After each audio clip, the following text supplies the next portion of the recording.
미국 대통령이 바뀌면서 세계 여러 나라가 혼란에 빠졌습니다.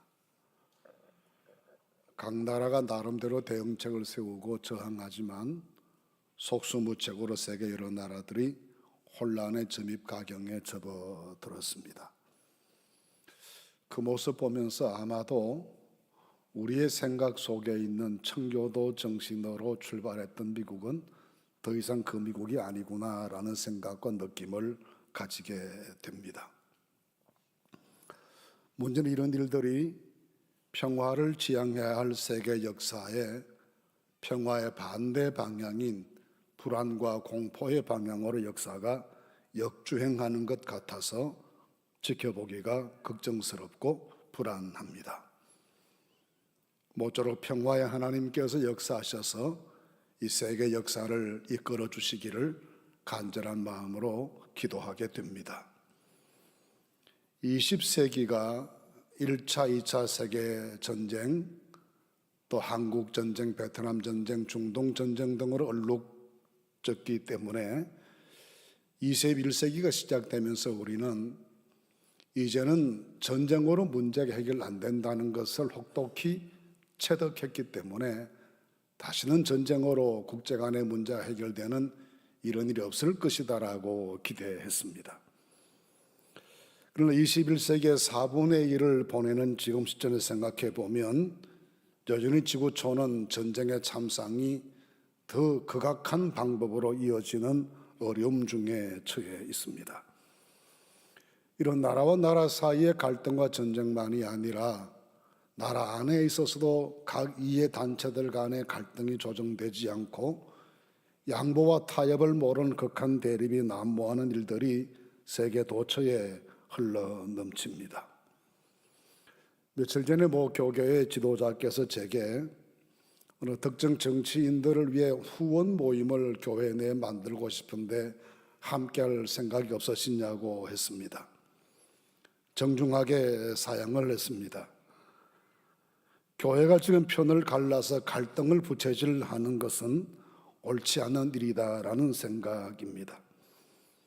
사분오열하는 정치 권력의 뒤편에 분열되고 나누어진 교회들이 힘으로 작용하려 애쓰는 것보다는 평화를 만들고 양보와 타협을 촉구하고 국가 미래와 국민들을 위해 더 희생하고 더 진실한 마음으로 기도하는 것이 우리의 도리라는 생각입니다.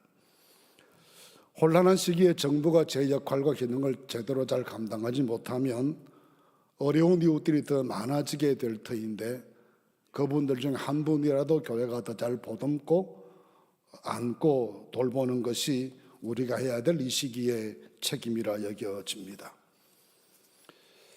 이런 시기에 성도님들께 당부드리는 것은 각자의 정치적 소신을 누구나 가질 수 있고 또 소신을 귀하게 생각합니다만 교회 안의 공동체 조직들이나 다른 성도들에게 불편함을 주지 않도록 정치적 사안에 대한 언급들을 삼가해 주시기를 간절한 마음으로 부탁드립니다. 하나님은 기본적으로 우리에게 화목해 하는 직책을 주셨습니다. 주님께서는 화평하게 하는 자는 복이 있나니 그들이 하나님의 아들이라 일컬음 받을 것이다 라고 가르쳐 주셨습니다. 물론 그리스도인 개인은 각자의 소신에 따라 정치적 활동을 할 수 있지만 교회 공동체는 세상의 평화를 위해 일하는 것이 원칙입니다. 성경은 평화에 대해서 많은 말씀을 하셨습니다. 성경 전체에 골고루 평화라는 단어, 화평이라는 단어가 사용되었습니다. 평화가 22회, 화평은 49회나 기록되었습니다. 이것은 성경이 추구하는 일관된 가치가 평화에 있음을 가르쳐주는 현상입니다. 시대와 역사, 환경을 초월해서 평화는 개인의 삶이나 국가 공동체나 세계 역사 현장에 늘 추구해온 이상적인 가치입니다. 이 염원이 오늘까지도 이루어지지 못한 채 우리 염원으로 남아 있습니다. 이 사실은 평화를 만들어내기가 얼마나 어려운 과제인가를 역설적으로 우리에게 보여주고 있기도 합니다. 이런 현실들을 기억하면서 오늘 본문 말씀 속에서 평화를 위해 우리가 기여할 바가 무엇이고 해야 될 일이 무엇인지를 함께 찾아보도록 하겠습니다. 먼저 우리는 이 말씀 속에서 긴 역사의 고통을 겪었던 이스라엘의 역사를 발견하게 됩니다. 이스라엘은 400년 동안 노예 생활했던 이집트를 탈출해서 약속의 땅 가나안으로 들어왔습니다. 그리고 정착을 시도합니다.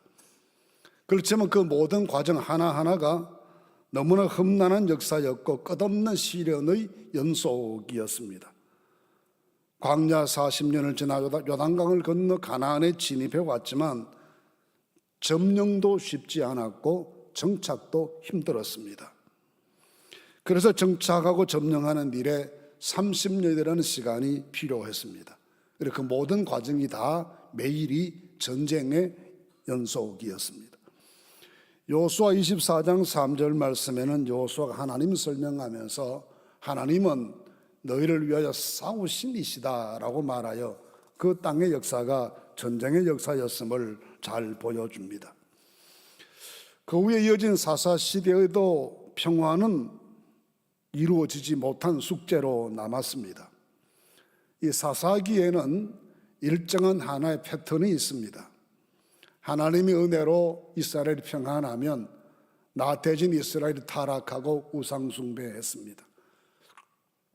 그 일에 대해서 하나님께서 징계하시면 견디지 못한 이스라엘이 구원을 호소하고 그때 사사라는 지도자를 세워주셔서 이스라엘을 건져주십니다. 조금 있으면 다시 또 타락하고 징계당하고 호소하고 하나님 또 구원해 주시고 이런 이야기가 계속 반복되는 일정한 패턴이 사사기의 내용입니다. 하나님께서는 가나안에 정착한 이스라엘이 그 땅의 신들을 섬겨 영적으로 도덕적으로 타락할 때마다 징계하셨는데 그 징계의 방법이 이방 민족들의 침략이었습니다. 그래서 끝없는 전쟁의 가나안에서 이어질 수밖에 없었습니다. 어려운 식량 문제는 전쟁을 더 부추겼습니다. 주변 세계 모두가 식량으로 고통당하고 있었기 때문에 추수 때가 되면 약탈하는 자들과 지키려는 자 사이에 끝없이 갈등이 이어질 수밖에 없었습니다. 이러저러한 이유들로 사사시대 300여 년간이 항상 불안했고 전쟁의 소문이 무성했던 시기였습니다. 이런 사사시대 끝이 날 때쯤에서 이제는 블레셋이라는 민족이 강력한 무기 문명을 앞세워서 이스라엘을 압박했습니다. 이 블레셋은 창세기 21장 32절 말씀에 보시면 아브라함보다 먼저 가나안에 정착한 민족으로 되어 있습니다. 크레테를 비롯한 지중해의 섬 주변에 살던 부족들이 지중해 해변에 여러 육지로 상륙해서 근거지를 마련하게 되는데 가나안 땅에 상륙한 부족들을 가리켜서 블레셋이라 불렀습니다. 그들은 발전했던 지중해 에게 문명의 청동기 문명과 철기 문명을 가지고 가나안으로 왔기 때문에 발전된 문명과 무기 체계를 가지고 가나안의 여러 도시들을 만들었고 본토 전체를 공략하기 시작했습니다. 이렇게 해서 이들과 이스라엘 사이에 본격적인 충돌이 이루어질 즈음에 역사 속에 등장한 지도자가 사무엘이었습니다. 사무엘이 어렸을 때 이스라엘은 블레셋과의 전쟁에서 하나님의 법궤를 빼앗기고 많은 치욕적인 패배를 경험했습니다. 블레셋은 이스라엘의 힘으로는 도저히 이길 수 없는 상대였던 것이 현실이었습니다. 이렇게 가나안의 정복 시기나 정착 시대 사사기 300년간 사무엘 선지자의 초기 30년간 이 모든 역사가 다 편치 못한 기간이었습니다. 꿈에도 그리워하던 가나안 땅에 들어왔지만 수백 년 동안 평화 없는 세월을 살아야 했고 상황은 날마다 혹독했습니다. 이 상황에서 사무엘이 공식적인 지도자로 등장합니다. 언약궤를 이방 사람들에게 탈취당한 지 20년 뒤였습니다. 모든 것이 붕괴됐습니다. 중앙정부가 없었던 이스라엘을 하나로 묶어내는 구심점이 성소였고 하나님 언약궤였습니다. 성소는 블레셋의 공격으로 파괴되었고 언약궤는 탈취당했습니다. 구심점이 사라졌습니다.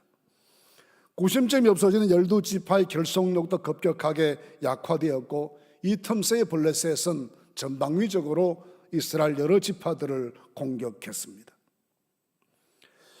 이 시대의 지도자로 등장했던 사무엘은 이 시대의 절대적인 과제가 블레셋의 침공으로부터 나라를 지켜내고 평화로운 나라를 만들어내는 것이 가장 선결의 급선무임을 인식했습니다. 그의 취임사와 같은 말씀이 3절 말씀에 기록되어 있는데 이렇습니다. 만일 너희가 전심으로 여호와께 돌아오려거든 이방신들과 아스타롯을 너희 중에서 제거하고 너희 마음을 여호와께로 향하여 그만을 숨기라. 그리하면 너희를 블레셋 사람의 손에서 건져내시리라 하셨습니다. 그는 정확하게 1차적인 정책 목표를 블레셋의 압박에서부터 벗어나는 것에 두었습니다. 국가적인 과제를 잘 이해했고 블레셋 사람의 손에서 해방되는 평화로운 미래상을 백성들에게 국가 비전으로 제시합니다. 그만큼 그는 평화의 중요성을 절감했습니다. 물론 평화가 모든 것은 아닙니다. 그러나 평화 없이는 아무것도 될 일이 없습니다. 많은 정치 지도자들이 경제를 최우선의 과제로 제시하지만 맞는 말인데, 평화가 없이는 경제는 보장되지 못하고 혼란과 추락을 금할 수가 없습니다. 사무엘은 이 사실을 직시합니다. 그래서 평화를 1차적인 목표로 제시합니다.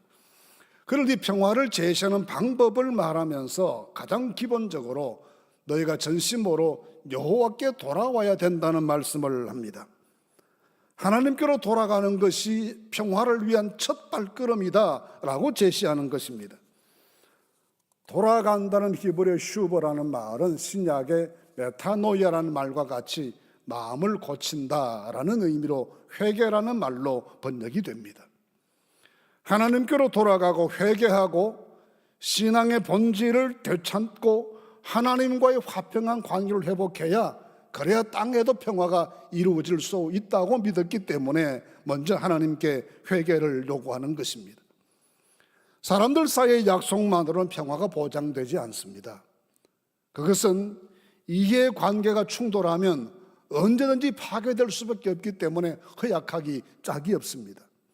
잠언 16장 5절 말씀에 무릇 마음이 교만한 자를 여호와께서 미워하시나니 피차 손을 잡을지라도 벌을 면치 못하리라 하셨습니다. 근데 7절 말씀에는 사람의 행위가 여호와를 기쁘시게 하면 그 사람의 원수라도 그로 더불어 화목하게 하시느니라 하셨습니다.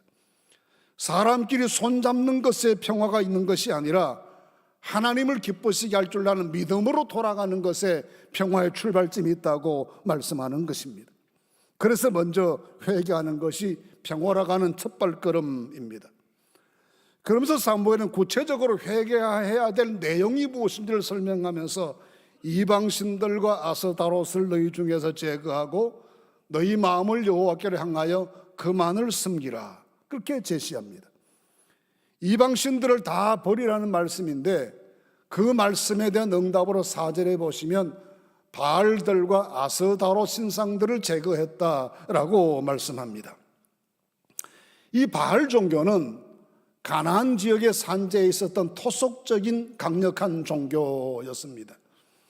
이 종교는 이스라엘 사람들이 세 가지 문제를 던져줍니다. 바알을 따른다고 하는 것이 하나님이 아닌 다른 신을 섬기는 구원의 하나님께 대한 반역 행위였고, 둘째는 신전에서 일하던 신전 창녀들과의 음란한 행위를 종교 행위를 여겼기 때문에 성적 타락이 급속도로 이루어지게 됐습니다. 그리고 이 바알신을 숭배하는 건 풍요의 신을 숭배하는 것과 같아서 물질을 최고의 가치로 추구하는 그런 종교였습니다. 어쩌면 이것은 오늘의 세속주의와도 긴밀히 연결되어 있습니다.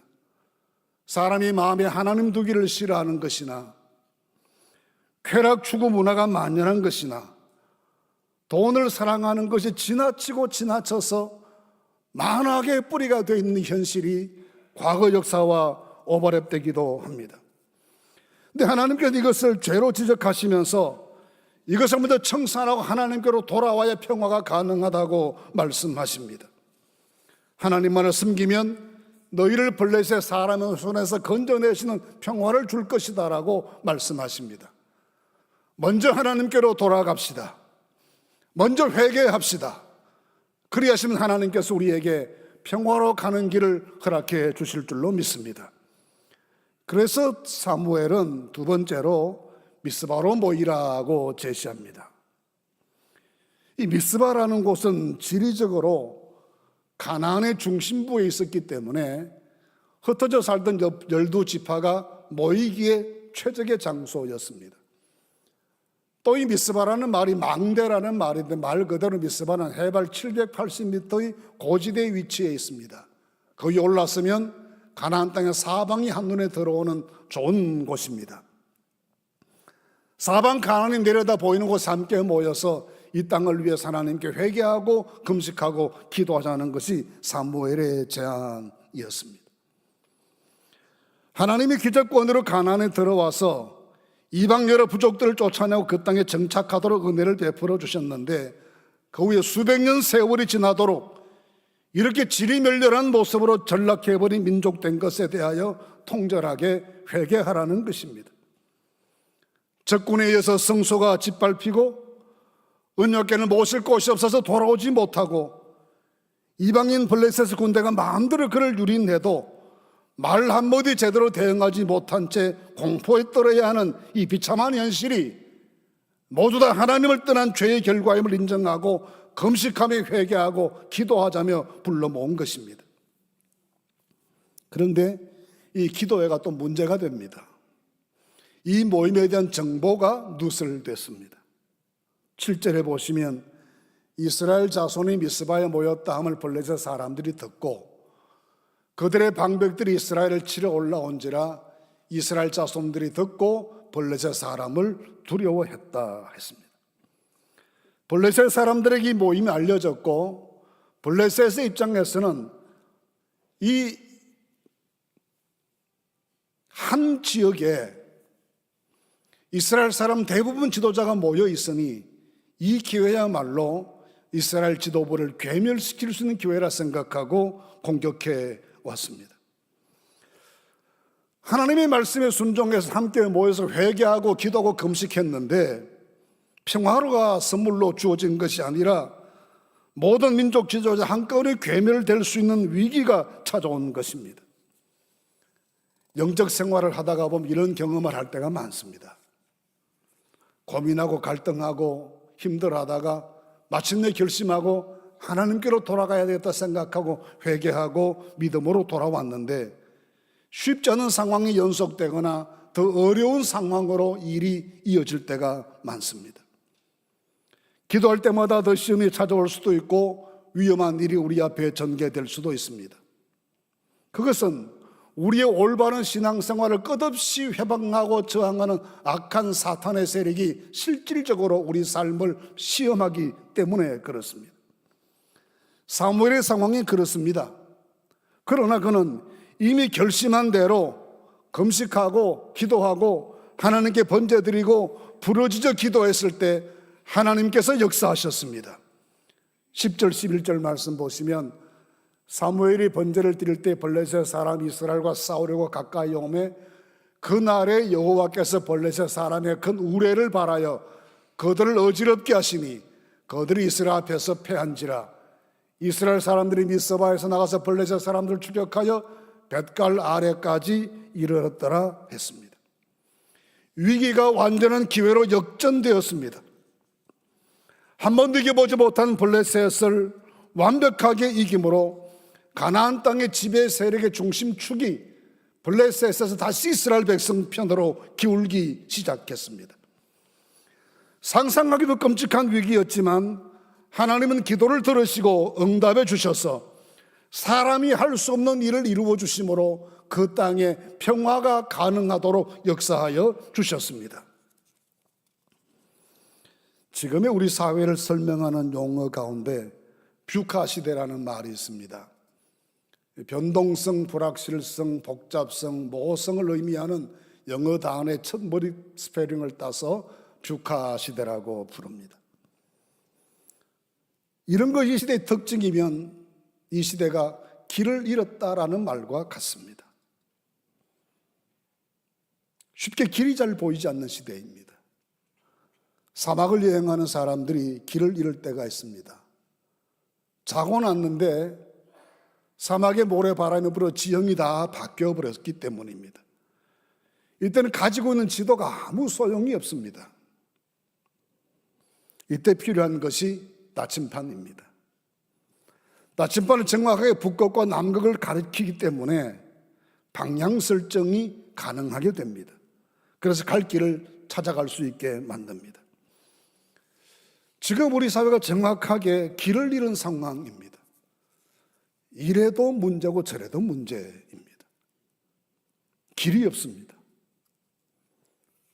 그런데 하나님의 나침반이 성경 말씀이 우리에게 가르치는 방향은 미스바와의 기도와 같은 기도가 우리에게 회복되어야 한다는 점입니다. 하나님께서 하시는 역사는 사람이 쉽게 판단할 수가 없습니다. 실패처럼 보이는 성공도 있고 성공처럼 보이는 실패도 허다합니다. 우리가 하나님 편에 서서 믿음으로 기도하고 회개하고 부르짖으면 하나님은 하나님의 방법으로 역사하여 주십니다. 며칠 전에 대법관을 역임하신 장로님 한 분을 모임에서 만났습니다. 그분 말씀이 제게 지금 우리나라에 공무원도 없고 군인도 없고 법관도 없고 목사도 없다라고 했습니다. 오직 정치인만 있다고 했습니다. 공무원도 군인도 법관도 심지어 종교인들까지도 정치적으로 처신하고 정치적으로 발언한다는 것입니다. 그러니 혼란이 가중돼 국민 피해가 심해진다는 지적이었습니다. 더 이상의 혼란을 부채질하지 말고 모두가 자기 본연의 자세로 돌아가서 공무원은 공무원답게, 군인은 군인답게, 법관은 법관답게, 교회를 섬기는 목사들은 목사답게 처신해야 옳습니다. 교회도 교회 본연의 임무에 더 충실해야 합니다. 때로는 제사장처럼 축복하고 기도하는 일에 전념하고 때로는 선지자처럼 불의를 규탄하고 정의를 지키는 일에 헌신하면 역사를 이끌어 가시는 분은 하나님이셔서 하나님께서 이 땅을 지키실 줄로 믿습니다. 사무엘은 처음부터 끝까지 오직 기도하고 또 기도하고 또 기도할 뿐이었습니다. 심지어 마지막 은퇴사에서도 나는 너희를 위해 기도하기를 쉬는 죄를 결코 범치 않겠다고 말하면서 죽을 때까지 자기의 사명이 기도에 있다고 했습니다. 기도하고 또 기도하고 또 기도했습니다. 그래서 혼란했던 나라의 평화를 되찾고 보이지 않던 희망을 만들어내고 왕국의 건립이라고 하는 새로운 역사를 창조할 수가 있었습니다. 우리가 미스바의 백성들처럼 기도해야 합니다. 또 기도해야 합니다. 더 기도해야 합니다. 그래야 하나님께서 역사해 주실 것입니다. 우리 기도하면 우리 갈 길을 가로막고 위협하는 블레셋이 한 길로 왔다가 7길로 도망가게 하시는 하나님의 역사를 이 땅에 허락해 주실 줄로 믿습니다. 우리 더 기도합시다. 더 많이 기도합시다. 또 기도합시다. 이것이 성경이 우리에게 가르쳐주는 이 시대를 위한 교회의 역할입니다. 그렇게 블레셋을 물리친 다음에 사무엘은 승리의 기념비를 세웁니다. 12절 말씀입니다. 사무엘이 돌을 취하여 미스바와 센 사이에 세워 이르되 여호와께서 여기까지 우리를 도우셨다고 그 이름을 에벤에셀이라 하니라 했습니다. 에벤에셀은 도움의 돌이라는 의미이지만 사무엘은 여호와께서 여기까지 우리를 도우셨다는 의미로 그 기념비를 세웠다 했습니다. 계속 블레셋의 패배를 당하다가 이제 처음 이기기 시작했는데 역사가 반전되는 이 일에 하나님의 도우심 때문에 역사의 방향이 바뀌게 되었다는 의미에서 그렇게 세운 것입니다. 동시에 여기까지 도우셨다는 말씀은 이 승리가 완전한 것이 아님을 전제합니다. 앞으로 더 많은 과정이 남아있다는 것입니다. 실제로 블레셋은 이때 패배하고 난 다음에 사라진 것이 아니었습니다. 사울 왕이 집권했을 때도 집요하게 이스라엘을 공격합니다. 결국 마지막에 사울 왕 부자가 길보아산 전투에서 블레셋 사람들에게 전사하는 것으로 일생을 마감하게 됩니다. 블레셋이 이스라엘 역사에서 완전히 사라지게 된 것은, 완전 제압당이 되게 된 것은 다윗 왕 때 가서야 가능한 일이었습니다. 긴 역사였고 고통이 말로 다 표현할 수가 없었습니다.